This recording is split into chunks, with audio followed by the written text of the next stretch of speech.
Hello, everyone. It is Hershey, me, your girl, Miss Jennifer Pink.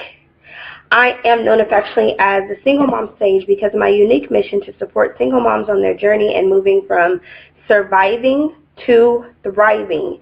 Yes, we can thrive. I love to teach single moms how to thrive spiritually, emotionally, physically, and financially. All of that. The whole person, the whole woman. I want to work with all of you, all of that and all of you, right? So this post was inspired, this live video is inspired by a post that I did this morning. And the post I did was how many single mothers realize that they are single mothers because of the generational curse, or because of a generational curse. I'm not quite sure how I worded it now. And I walked away from my social media. I went and did some things that I had to do, and when I got back, my timeline, my notifications was blown up, right? Because clearly this was a conversation piece. This was a conversation starter. And I learned a lot of lessons about this community and what we understand, what we know, what we perceive. But I decided to do this video to really help others understand my standpoint, understand where I'm coming from, and understand what I'm saying. Because I understand that a lot of times we hear a certain word or we see a certain word and then we immediately have a thought process. And no matter what it really means or no matter what the position was, our thoughts are locked into something. I've noticed this with a couple of different topics. The biggest one before generational curse, because I didn't know that one was that big of one, but the biggest one was when I discussed the fact that we need men. A lot of women immediately go into this whole frenzy simply because of the word need and their understanding and their belief of that word. So with that being said, we don't have to call it a generational curse. We can call it a generational problem, whatever works best. But I really feel like we need to get real about it and discuss it. So here's where I'm coming from. Here's my stance. Here's what I'm saying, right? Generational problem has nothing to do with your direct lineage. It has nothing to do with your mother, your grandmother, your great-grandmother, your great-great-grandmother. Like that, it's bigger than that. It is beyond this one lineage. It is our generation. It is all of us. It is especially, I'm speaking to especially the black community and the black, just the black community. It is, and here's where I get, and other people who studied it get the understanding that it is a generational problem. Number one, it is growing at an alarming rate. It is growing at an epidemic rate. It is no longer a taboo thing. It is no longer 1 in a million. It is no longer something that you don't know someone. That has ended. Just about everyone knows at least 5. I would probably say 10. And I'm not saying you know them like they're your best friend, but you know a large number of women who are single mothers, right? I speak directly to single mothers because I'm a woman, and it is my belief, it is my feeling, it is my understanding that I can't teach a man how to be a man. I can't teach a man how to fix his man problems. I can only help women, right? So, okay, wait, 72% of black children are born to unwed single moms with no father present at birth. That is an astronomical number. Thank you for that, Tam, and thank you for watching. But that is an that's an epidemic. We can no longer pretend like this is just an individual problem. Like I just have a problem, or you just have a problem, or she just, 72%? We're past 50. We're almost reaching 100. This is a problem that is affecting our entire generation, a problem that is affecting our next generation and the generation after them.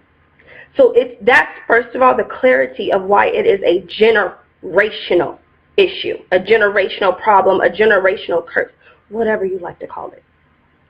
Aside from that, a lot of us believe that our choice, our decisions have gotten us into certain situations, and we are true.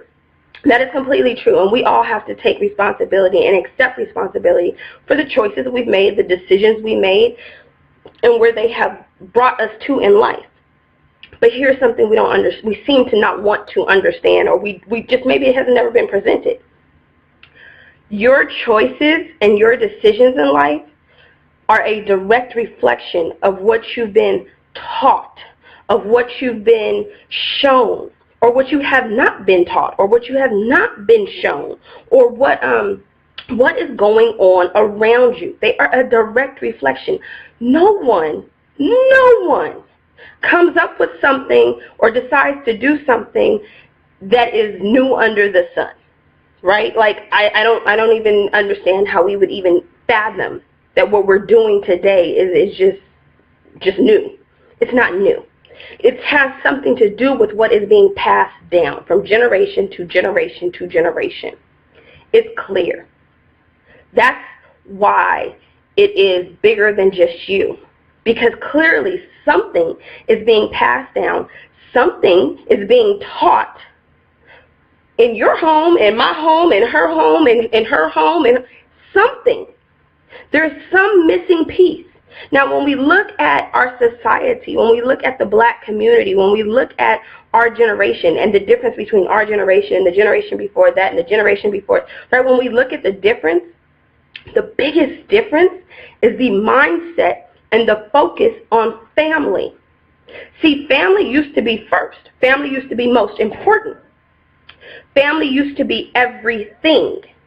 It was, think about it. Think back into the stories we've heard of previous generations, right?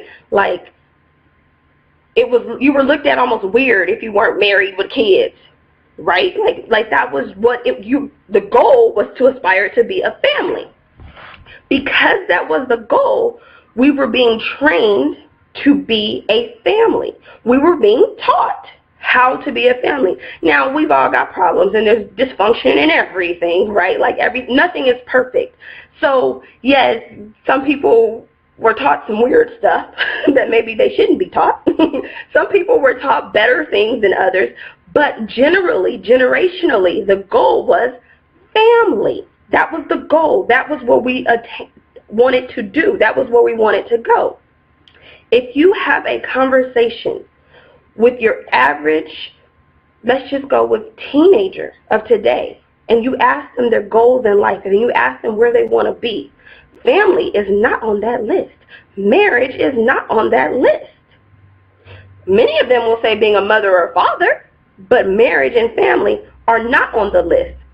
If you ask many women in my generation, I'm 33, right? So if you ask many women in my generation, my age bracket, family may now start getting on the list, but other things are still more important. So there's clearly something different being taught, clearly. And here's the other thing that we have to understand. The generational problem, the generational curse, is not just women. Like, we're not the only ones bearing this pain and this burden. The men are bearing the pain and the burden.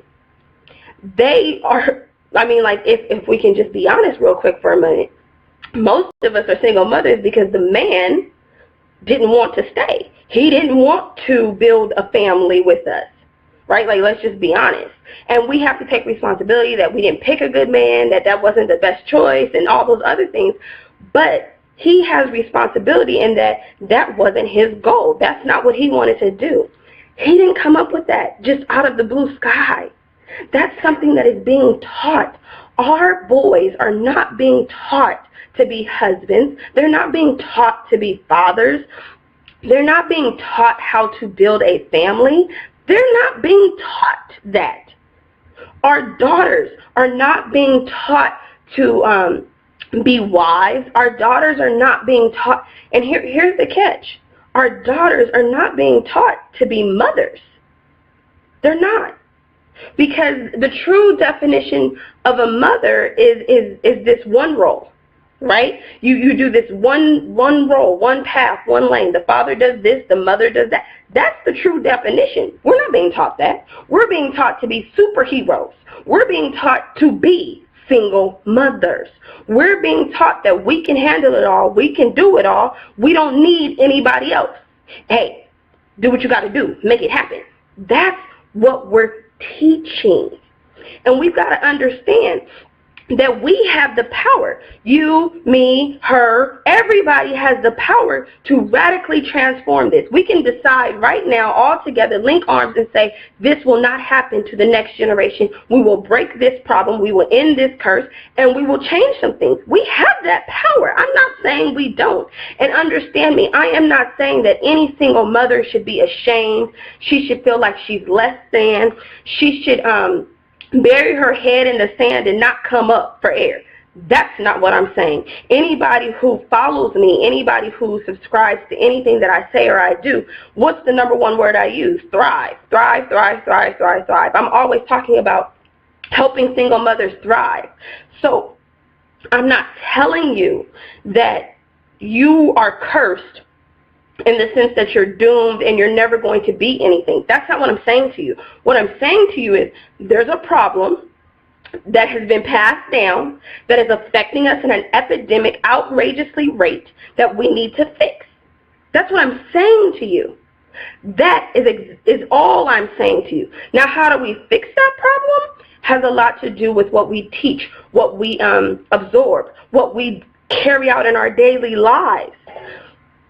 There was a comment made on a post I made earlier today about my post was something about the strength or something. I can't. Don't quote me, right? I make a lot of posts. I say a lot of things. But this one woman commented, and she commented about she watched her mother be so strong and independent, and she admired that in her mother, right? Which those are great things to admire. Like we should want to, handle the business that needs to be handled. But she watched it so much that, first of all, in her life, when she was growing up, she literally was uncomfortable in homes that had fathers because that was so abnormal to her, and that was so not what existed. And then when I made a reply to her, and then she said, I made a reply to her something about, you have to be careful that you don't admire her so much that you become that. And she said, now that I look at it, I am so much of that. And that's what I'm talking about. Like, that is literally what I'm talking about. That is what is being passed down, right? That mindset, that belief. I'm not saying a woman can't conquer, okay? Because let me tell you, I've conquered. I've overcome. I've done some things that many people are like, I can't believe you did that. Sidebar, I love natural hair, but I really hate the way the wind just does a whole nother thing with it, but whatever. But I do believe that we have power. And if you ask me, don't tell any men I said this, right? Like, this is just between us ladies. And men, if you're listening, close your ears. I believe that women are much, much greater beings, right? But the majority of our power lies in our femininity. It lies in our mothering capabilities. It lies in our teaching the next generation how to do what we do and do it better. It lies in our submission. And I know a lot of you don't like that word. There goes another word that we do not like as a culture. And this is not something religious. I mean, for all who know me know that I am 100% Christian. I am a devout disciple. I'll go to bat for some Jesus, right? But this conversation is really nothing to do with religion. It simply has to do with our culture, our society, and our generation. We have walked away from what we once believed. And I speak so prominently about the Black community because I can literally see through history the change, right? Like a lot of women, or a lot of people will say, like to say that the reason why the single mothers is an epidemic is because our men are locked up. The reason why there's so many of us struggling doing it by ourselves is because of the welfare system. And I will give you that the alarming rate at which we are locked up is crazy. I will give you that the welfare system does divide the family unit in a lot of ways. Child support system does, I didn't say child support, here's the difference. The child support system does divide and does not really aim to bring about the family, right? I will give you all of that. But here's what I say to you. We were once slaves, right? And they sold us off whenever they felt like us. They purposely separated our families. They purposely broke us up. But we still kept a family unit. If Uncle Joe stepped in to become the new patriarch of this family, that's what Uncle Joe did. Another man who came to the plantation was not afraid to marry this woman just because she had some kids. You understand? We continue to keep the family unit. After slavery was over, during segregation, when our women had to, go work at the and as maids and as cooks and as wet nurses, and our men had to do this hard labor and these types of things, and it was a hard struggle, right?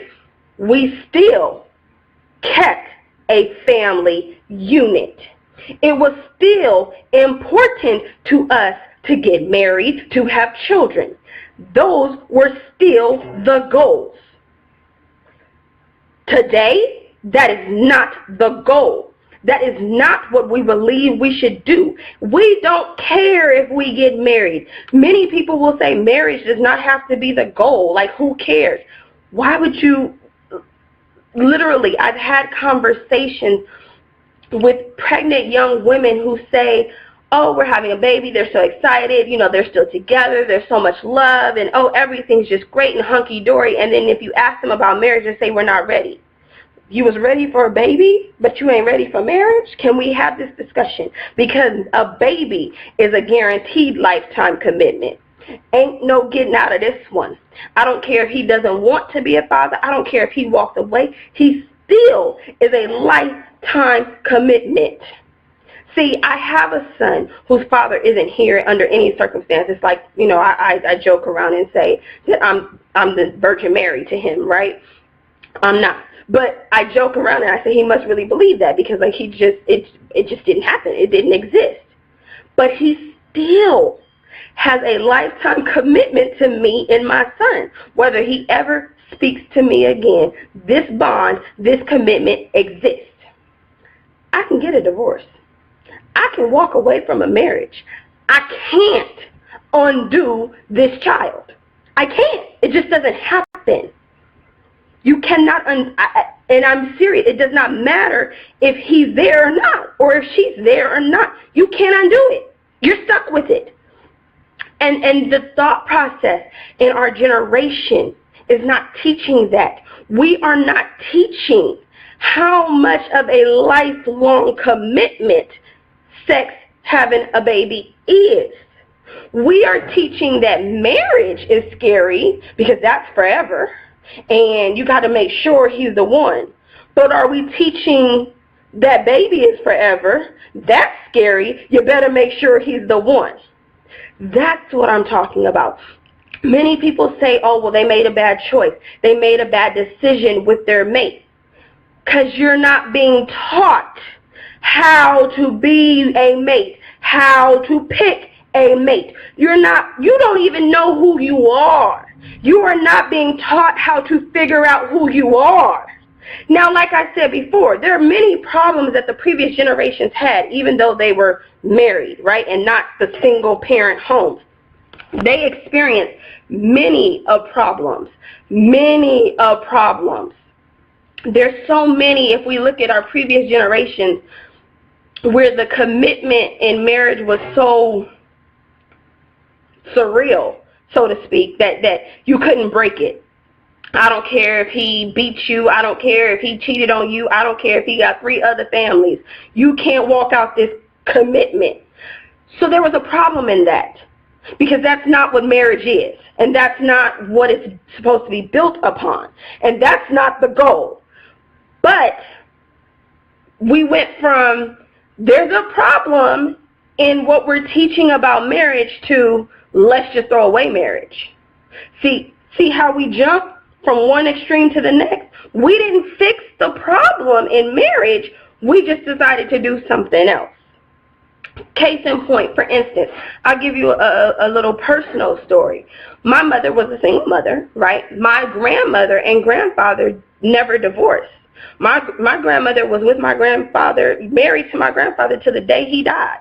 They've never divorced. Can I let you in on a little secret? They did not operate as a family unit. He was not the head of the house, and she was not his wife, and they did not bring up a family as one. Did not happen. So, is that part of the generational problem? Yes. But let me show you something even bigger.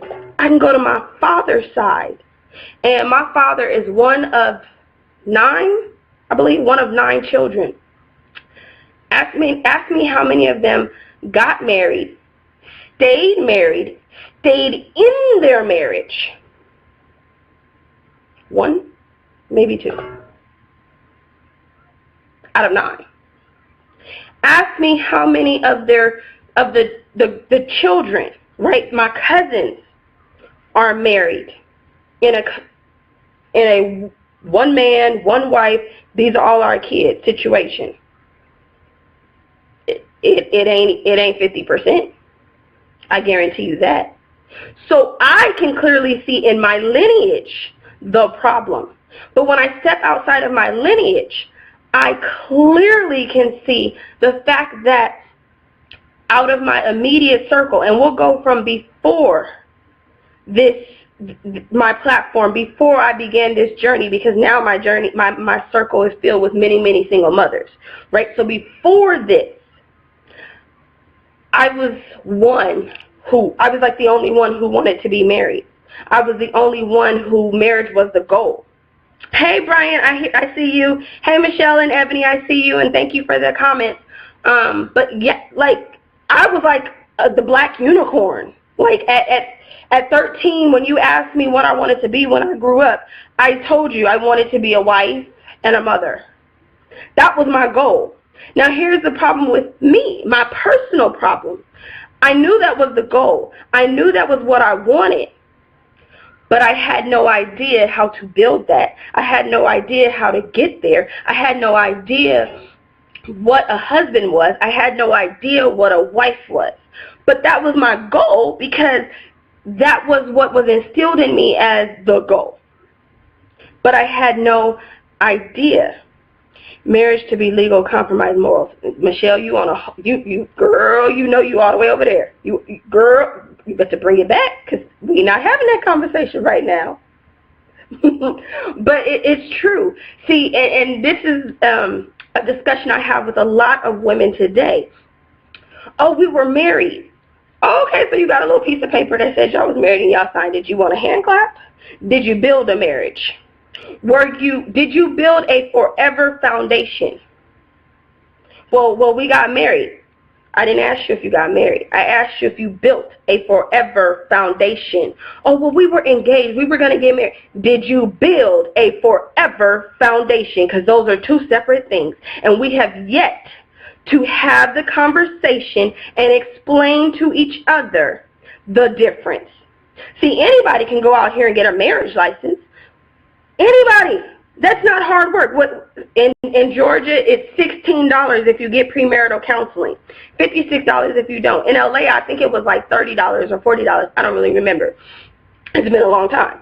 But they give it to anybody. Anybody can go down there and say, I want a marriage license. I want to get married. Anybody can get married. Anybody can sign the piece of paper. You don't have to even have a wedding. Like, that's not part of marriage. Like, that has nothing to do with it.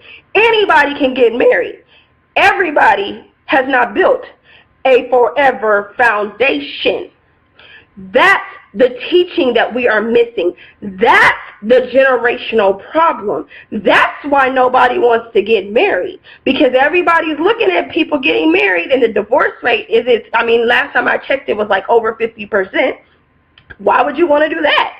Like, where's the fun in that? Why am I going to go into something knowing it's going to fail? Why? Don't nobody want to do that? Because we're not teaching the foundation of forever. Yes, I am a Christian. I am 100% in belief that my foundation is built on Jesus. My forever foundation is built on Jesus. That's me. Let me help you understand something. In my business and what I do on a daily, I can give you the same knowledge and have nothing to do with Jesus, because I understand the cultural problem. It's clear as day. The cultural problem is we are not building forever. We're building for the moment. We are building it felt good. We are building it feels good. We are building, well, it looks good. We are building, oh, well, he checks off my checklist. She checks off my checklist. What does it have to do with forever? There are some great men and women who have been divorced more than once, more than twice. There are some great men and women who are single parents more than once, more than twice. So it's not about judging the book by its cover. It's about understanding the forever foundation. It is about changing the mindset of what we need to be teaching. That's the difference. That's the only difference. That's what the generational problem is. And I understand, trust me, I understand that it is hard to accept. It is hard to carry the burden of those that have come before us. It is extremely hard. But just like we are right now fists in the air for the Black Lives Matter movement, we need to be fists in the air for the Black Families Matter movement. We need to understand.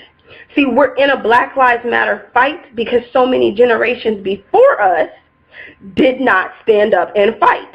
They just let it, oh, well, let's just, oh, well, it's, oh, well, you shouldn't talk.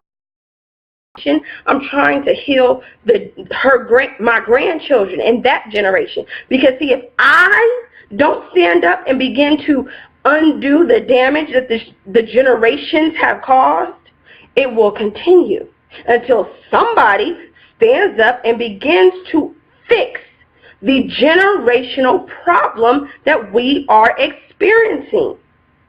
We cannot hide and pretend like this is not something happening outside of just our home. This is something happening in her home, his home, her home, her home, her home, my home. We've got to recognize what is going on. And just a little sidebar topic for my Christians who are watching this. A lot of you have said the curse doesn't affect me because of the blood. The blood covers. The blood works. The blood is an amazing thing, right? What happens when you are not allowing it to work? What happens when you are not submitting to the blood? Then what? And although when we are born, although when we are children, we are,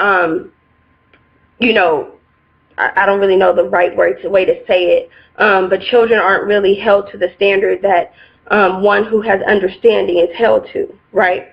But let's be honest, the single mother problem is in the church.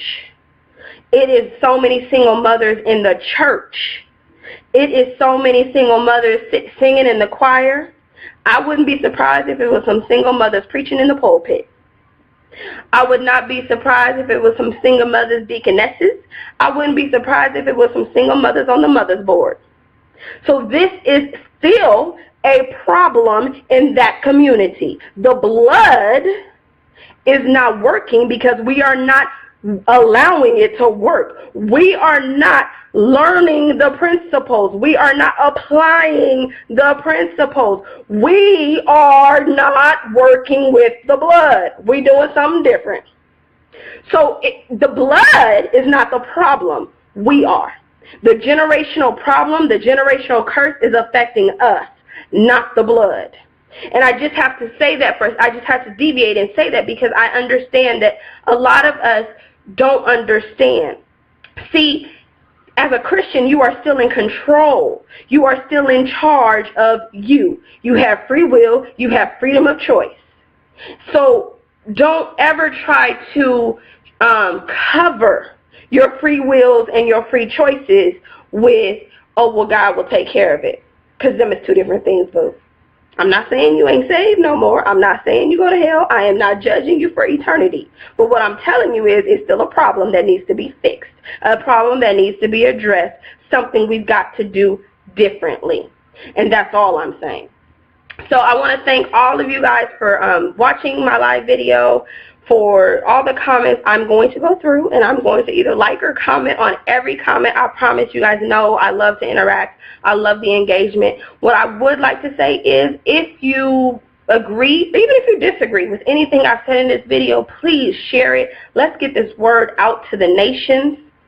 If you are a single mom and you are looking to be a part of the change that this community needs, changing the conversation, I encourage you, I ask you, I'm almost begging you to like Sage Mentoring, to follow Sage Mentoring, to connect with my organization, Sage Mentoring, because our platform is not about we are the answer, we are the right way. Our platform is really about being the resource point and the access point to help single moms on their journeys. Everybody don't need me, everybody don't like me, but they may need you and they may like you. So I would love for us to work together to build this thing out. If you are a single mom and you are ready to make a change in your personal journey, the first step that I would offer to you is to join our Sage Single Moms Club, our private Facebook community. I do a lot, I don't even know what to call it, but I do a lot more hands-on work in the group than I can do on a public Facebook page. And then, of course, if you are really ready to make the difference, let's make some things happen. Right now, we have the 21-day Thrive Challenge, and it's 50% off. We have one-on-one mentoring. We're coming up with some awesome events that are going to be happening in the next couple of months, all throughout the U.S. So let's stay connected, let's get involved, and let's be part of the change. Let us change this generational problem. I don't want it to affect another generation. I don't know about you, but I'm ready for us to make a radical shift. Until next time, I wish you guys love and peace and baby powder freshness. Mwah.